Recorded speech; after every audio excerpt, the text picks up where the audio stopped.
কেমন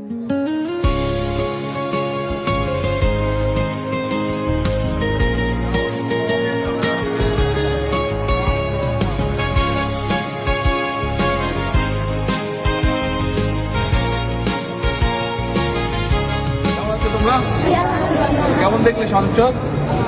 হ্যাঁ, আমার বক্তৃতার সময় তোমরা ছিল তো তখন? আমি তো তোমাদেরকে মেনশন করেছি। কেমন আছো? ভালো লাগলো সংসদ দেখে?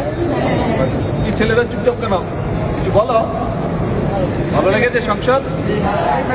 হ্যাঁ, আমরা যেখানে বসেছিলাম ওখানে বসতে ইচ্ছা হয়? তাহলে কিন্তু কাজ করতে হবে, মানুষের জন্য কাজ করতে হবে। ওই সবুজ চেয়ারগুলো আমরা যেখানে বসছিলাম ইচ্ছা করে বসতে? Good, very good, very good. হ্যাঁ হ্যাঁ, নিশ্চয়ই ছবি তুলবো। শোনো, একটা কথা তোমাদের বলি, সবাইকে মন দিয়ে শুনবে। তোমরা কিন্তু ফিউচার, এই বাংলাদেশের ফিউচার তোমরা। কাজে তোমাদের প্রত্যেককে পড়তে হবে, খেলতে হবে, আরো যেগুলো কোয়ালিটিস আছে সেগুলো তোমাকে অ্যাচিভ করতে হবে তোমাদের সবাইকে, ঠিক আছে? এই দেশটাকে তোমাদের মতন করে বানাতে হবে। পারবে?